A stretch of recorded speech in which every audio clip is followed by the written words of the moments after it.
Shalom. Before I get started with this lesson, I want to give all honor, praise, and glory to Yahweh, Bahashem, Yahweh Shah, Bahashem, or Kwadash. Double honors to my apostles and elders, the great millstone that taught me this truth and that rule well. And peace and salutation to the elect that's out here laboring and that believe on the names of Yahweh, Bahashem, Yahweh Shah, Bahashem, or Kwadash. To you would say Shalom. This is the brother Amawan from the GMS Charlotte camp, coming back with a quick lesson through the spirit and power of Yahweh, Bahashem, Yahweh Shah, Bahashem, or Kwadash. And pretty much the lesson I want to touch on this video that I came across on Instagram. And pretty much this video, once again, like everything else, validifies the scriptures and shows you that the scriptures are the true words of the Most High, all right?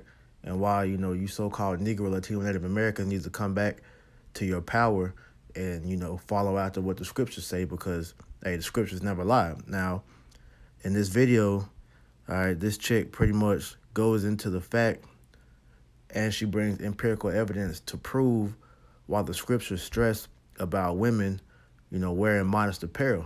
Now, I want you to hear what she says. Now, this is a woman speaking, so you can't say this is no misogyny or whatever else, these women will use to try to, justify.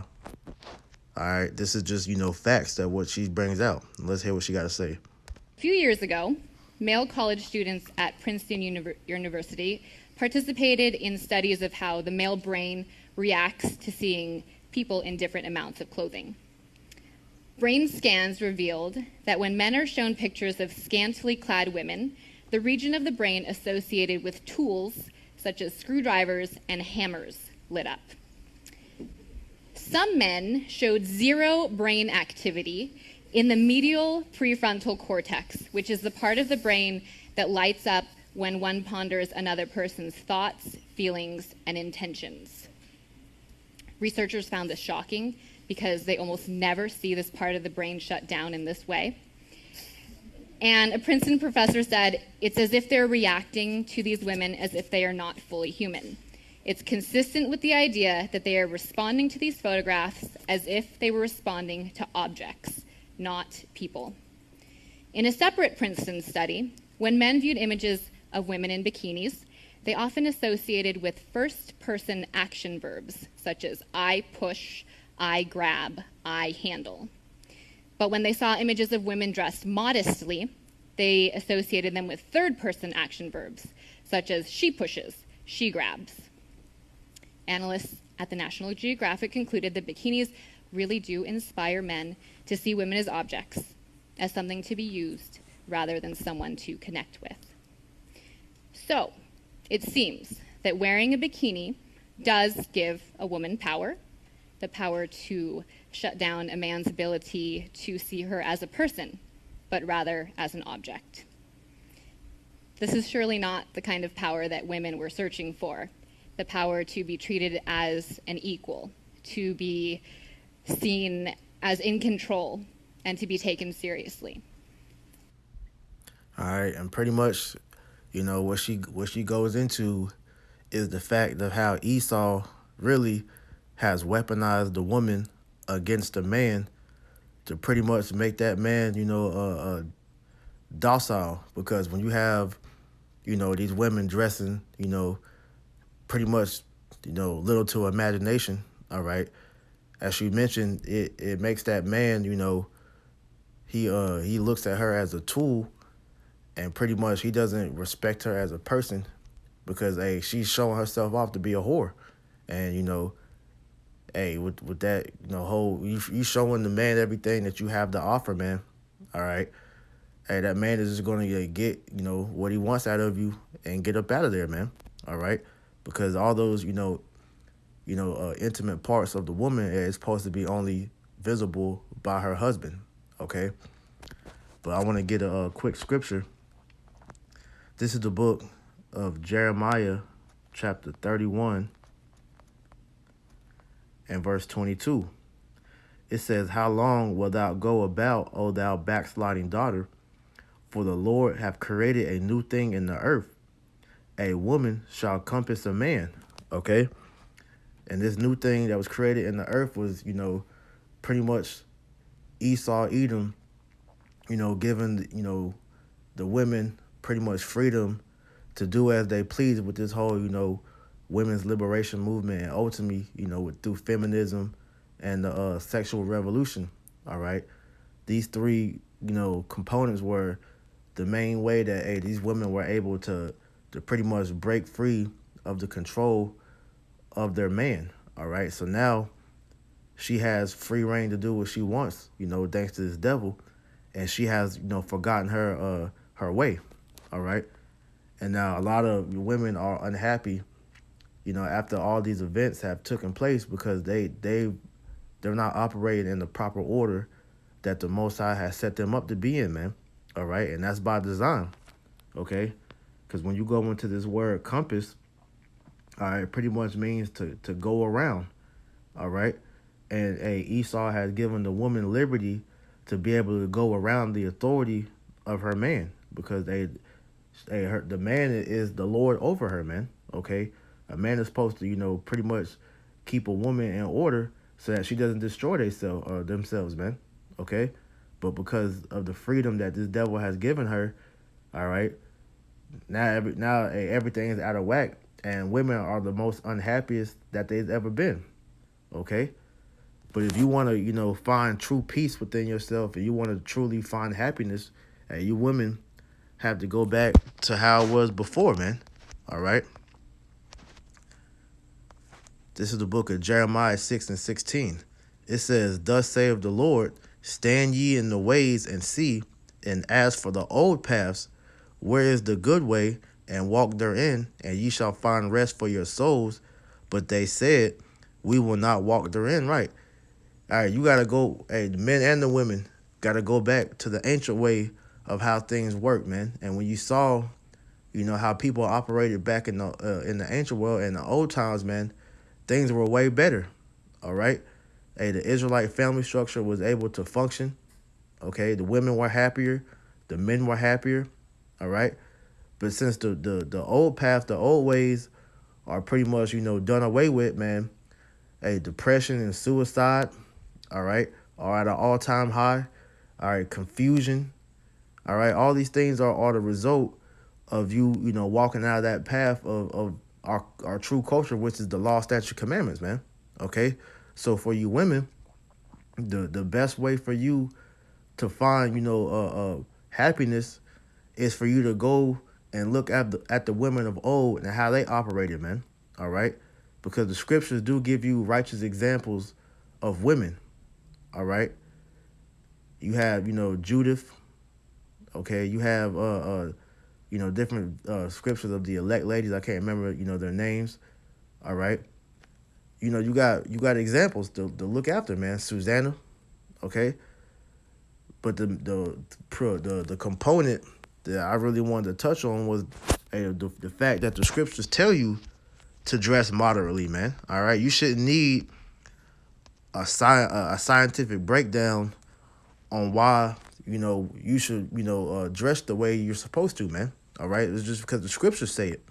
All right, 1 Timothy 2:9, in like manner also that women adorn themselves in modest apparel with shamefacedness and sobriety, not with broided hair, or gold, or pearls, or costly array, but that which becometh women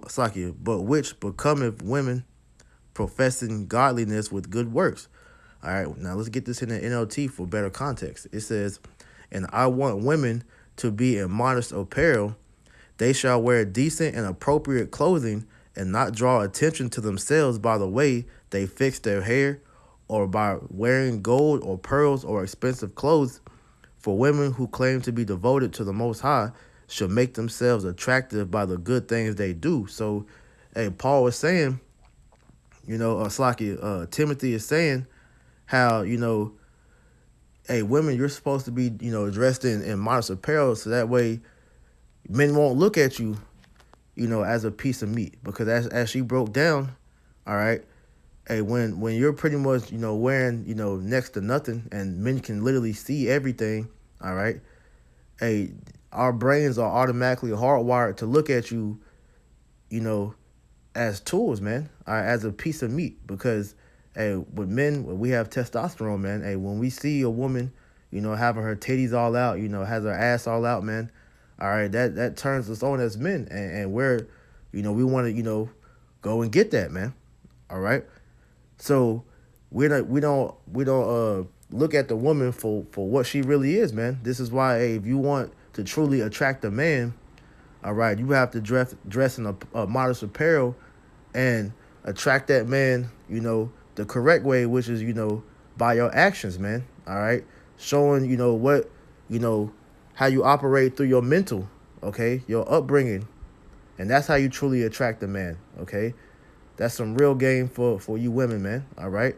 Because if you're trying to attract a man by your body, all right, all you're doing is pretty much saying that that's all you have to offer, and that's all men are gonna want you for, man. Okay, so the Bible, it gives you game, man. Okay, so at the end of the day, you gotta look at the ways how the women of old held themselves, even in the early times in America. Okay, let's give you an example. I'm going to do it. Here's in a nutshell. If you don't join, right. Any girl with any decency would never walk in the street with a man. But they might wear one of the... Disgusting. Why? Well, I wear one of the... Disgusting. All right, because the woman spoke about the bikini thing. Okay, so back, in the early days of America, all right, women, it wasn't a common thing to see women walking around half naked, man. All right, women wore conservative clothing, all right, because they had more respect for themselves back then, man. Okay, so let's look at this. Why? It says British well, women react to topless dresses. I wouldn't wear one. 1964. Try and catch on in Wolverhampton. Well, I think it's just a gimmick, and I don't think any girl in their right mind would wear it. I don't think any decent girl would wear a preacher's penis. That is a fact. It is going to happen.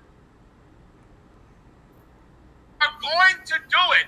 Here's in a nutshell. Excuse if you don't this join the UPK, you're going to suck a video. preacher's, What I want is right after this. I wouldn't wear one anymore. What do you think? Disgusting. All right, because when you see how women wore bikinis back then, all right, they covered up, themselves, man. Okay, it wasn't like how now where you got women walking around in thongs and G-strings and pretty much, hey, it's like dental floss, man. It's barely covering up, their boxes and nipples and all that, man. All right, so back then, hey, these women were appalled by seeing, the bikinis as they were. Any girl with any decency would never walk in the street with a man. But they might wear one of the... Disgusting. Why? Well, I don't know. It's really disgusting. I wouldn't wear one. Try and catch on in Wolverhampton. Well, I think it's just a gimmick, and I don't think any girl in their right mind would wear it. I don't think any decent girl would wear one. I mean, they might be all right. So you heard her. She said, they didn't think a decent girl will wear that, or a woman in their right mind, because they understood that, hey, that wearing a type of clothing like that, it's really degrading yourselves, man. All right, it's degrading yourselves, man. And like I said, you're showing that that's all you have to offer. Okay. For these Debbie types in London at these parties, but I don't think they'll catch on in Wolverhampton.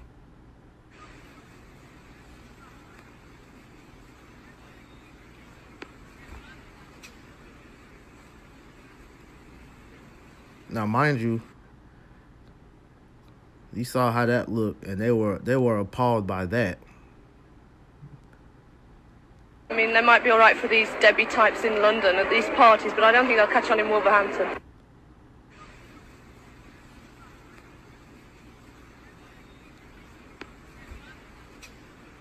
You look at this in today's time, and this is what you would consider conservative, even though it has her titties out. But you look at bikinis today. Okay.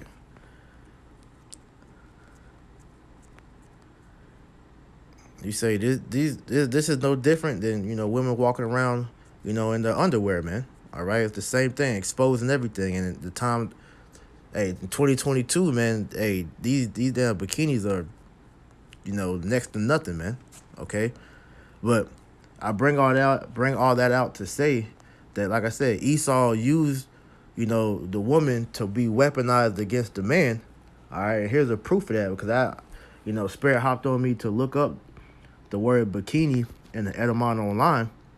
All right, and it says low-waisted two-piece women's bathing suit.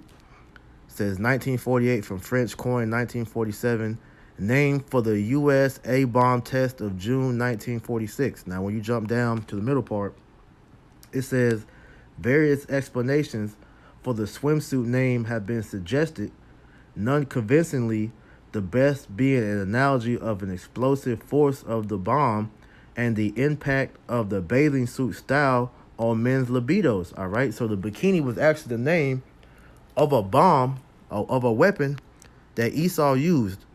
Okay, so it says that the best being an analogy of the explosive force of the bomb and the impact of the bathing suit style on men's libidos, because Esau knew that, hey, when the less clothing that you have, women wear, all right, they knew what that was going to do to man's brain, to the men's brain, man.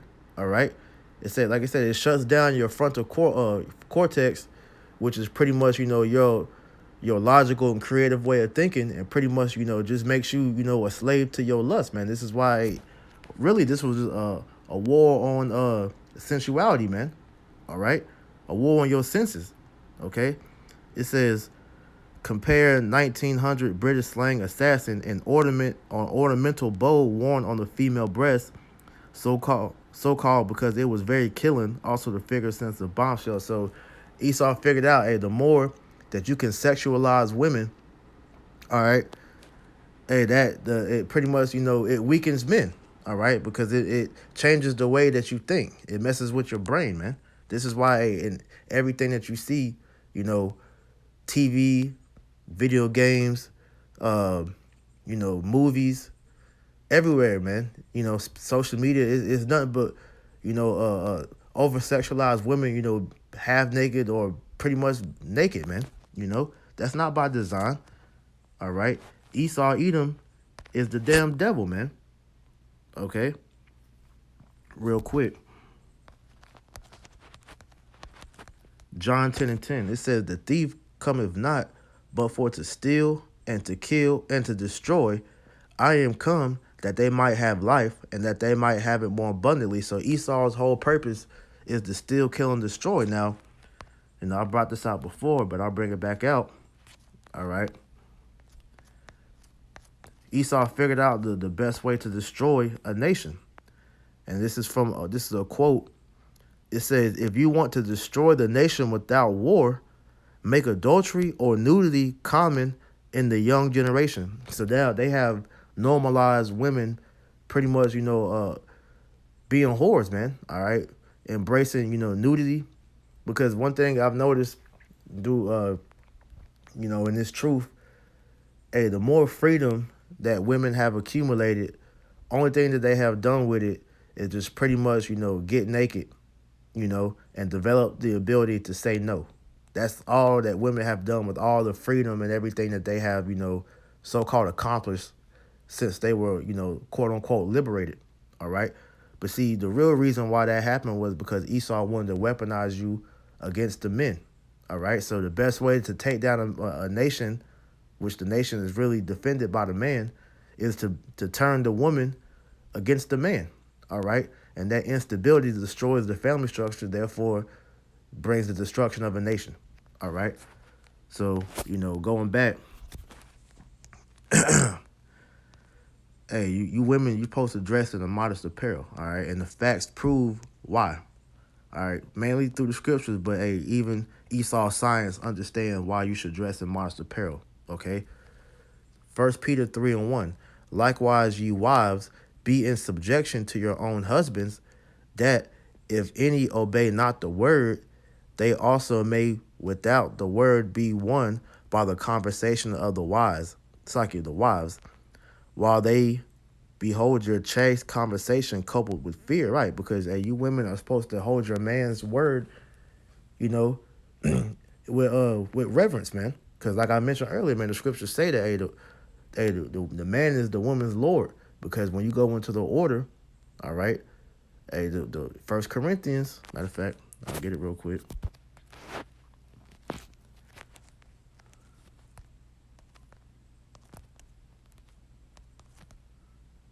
First Corinthians 11:3, but I will have you know that the head of every man is Hamashiach, and the head of the woman is the man, and the head of Hamashiach is Yahweh.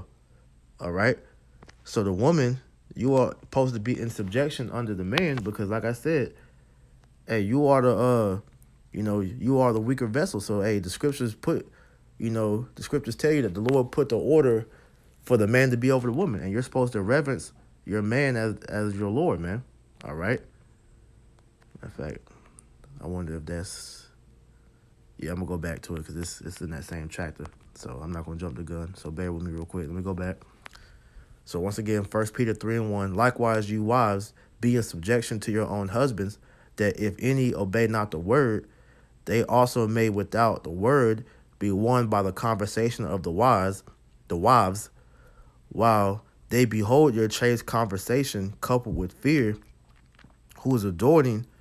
Let it not be that outward adorning of plaiting the hair, or of wearing of gold, or of putting on apparel, but let it be the hidden man of the heart, in that which is not corruptible, even the ornaments of a meek and quiet spirit, which is in the sight of Yahweh B'Shem Yahushua of great price. Right. So that's a good thing for a woman to be shamefaced, to be dressed in a modest apparel, and to be, obedient to her husband, because that's the whole, that was the whole spirit the Lord created the woman to be in. But see, hey, this society doesn't, uphold that or, push women to be like that, man.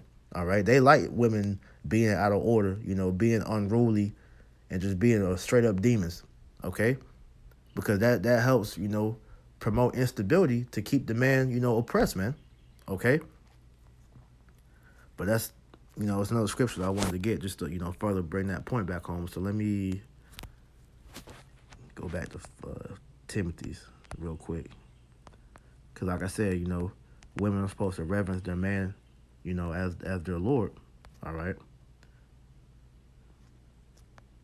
That ain't either. It's like you.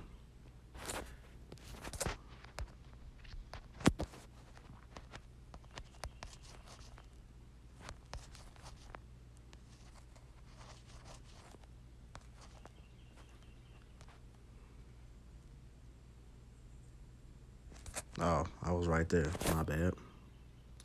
Salakia. Go back to it.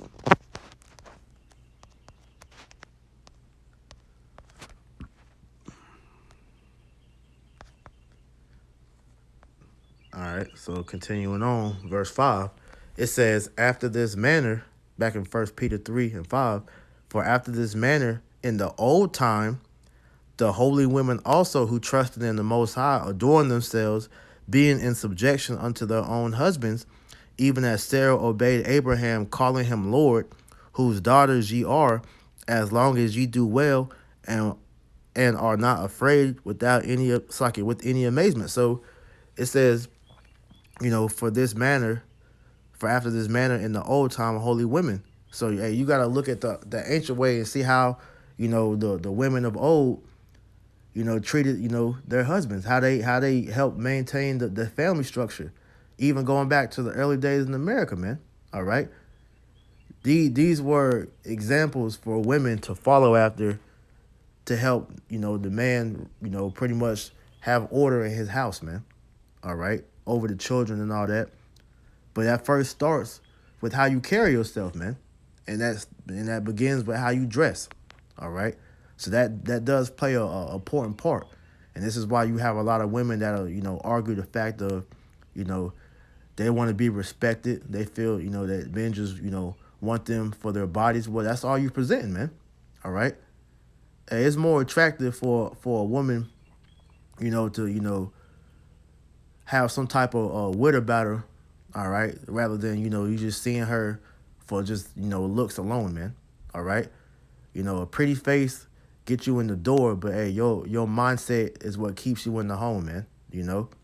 So at the end of the day, the scriptures tell you, all right, you women, all right, to pretty much, be in subjection under your man, all right?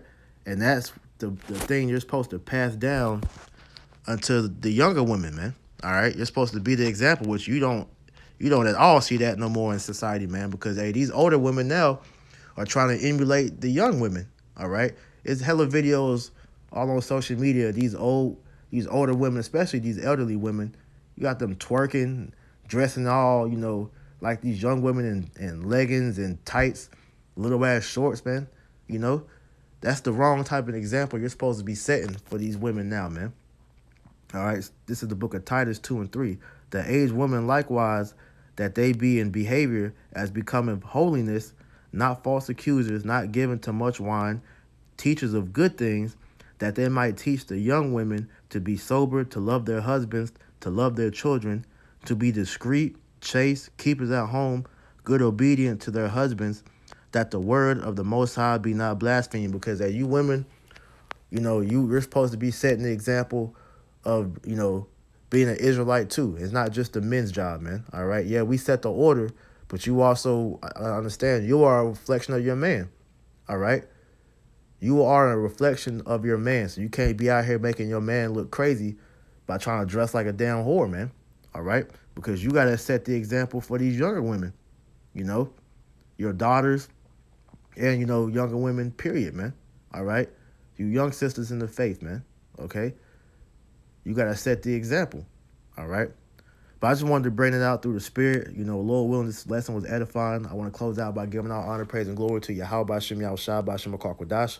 Double honors to my apostles and elders, a great millstone that taught me this truth and that rule well. And peace and salutation to the elect. Until next time, I say shalom.